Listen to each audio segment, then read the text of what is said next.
Assalamualaikum warahmatullahi wabarakatuh. Selamat pagi semuanya. Bagaimana kabarnya kalian hari ini? Sehat semua ya? Alhamdulillah. Nah, apakah sudah siap kalian untuk mengikuti pelajaran hari ini? Sudah siap semuanya? Are you ready? Oke, sebelumnya apakah ada yang absent? Berangkat semua kan? Oke, bagus ya, tetap dipertahankan. Nah, masih ada yang ingat tidak tentang cara mengolah padi dari berbentuk tanaman sampai menjadi nasi yang bisa kita konsumsi? Nah, kira-kira tanaman padi itu biasanya ditanamnya ada di mana?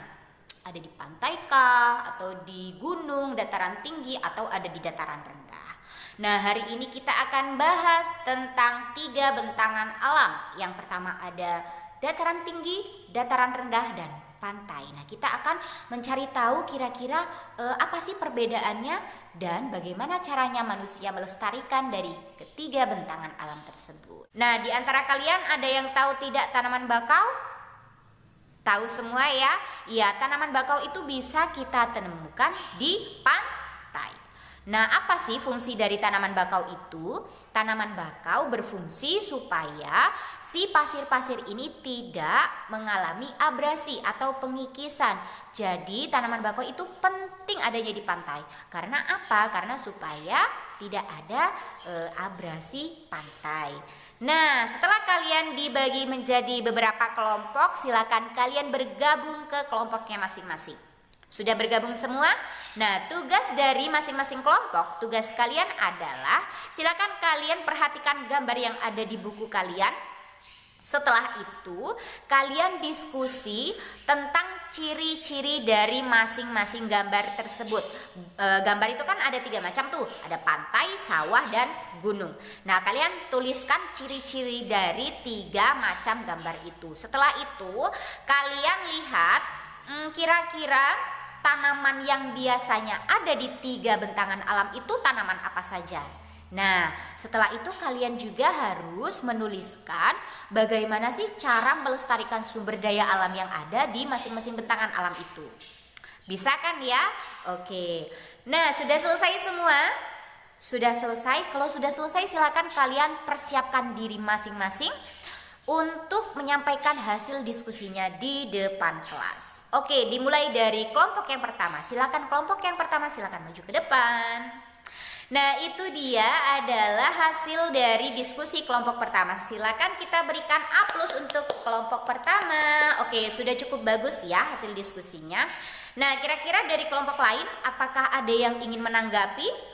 Ada yang memiliki pendapat yang berbeda, misalnya, Bu, punya saya bentuk dari sawahnya itu tidak seperti ini. Bentuk dari sawah saya itu berbentuk bulat.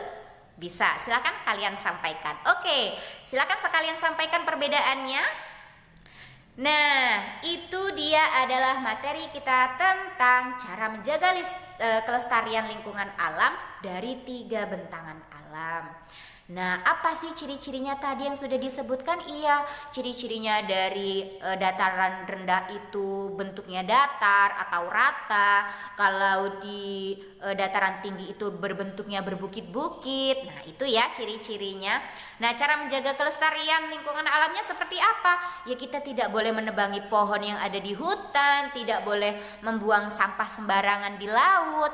Nah, karena apa? Karena dengan kita menjaga kelestarian lingkungan alamnya, manusia juga akan hidup dengan tentram dan nyaman. Lah, kalau misalnya manusia sering membuang sampah di laut, apa dampaknya? Iya, seperti tadi yang sudah disampaikan, dampaknya ikan-ikan yang ada di laut itu pasti akan mati. Nah, alhasil si nelayan itu tidak bisa mencari ikan di laut karena ikannya kan sudah habis karena keracunan tadi. Nah, itu ya, itu adalah manfaat dari kita yang sudah menjaga kelestarian sumber daya alam yang ada. Nah, tugas kalian di rumah adalah, oh iya, ada yang mau bertanya ya? Ya, silakan, bagaimana, apa yang mau ditanyakan yang belum jelas?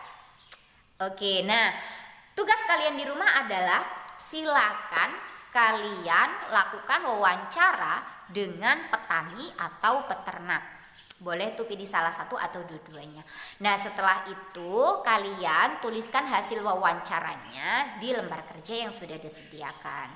Nah, wawancaranya itu berkaitan dengan apa? Apa saja sih yang dibudidayakan? Nah, sumber daya alam apa sih yang dibudidayakan? Setelah itu manfaatnya untuk para petani dan peternak itu seperti apa, itu ya. Nah, untuk pertemuan minggu depan kita akan bahas tentang sistem gerak pada hewan. Ya, kita akan belajar bagaimana sih hewan itu gerak, apakah pakai tulang atau pakai perut seperti ular. Kita akan bahas minggu depan, oke? Nah, terima kasih atas perhatiannya kalian hari ini. Tetap jaga kesehatan di rumah. Saya akhiri, wassalamualaikum warahmatullahi wabarakatuh.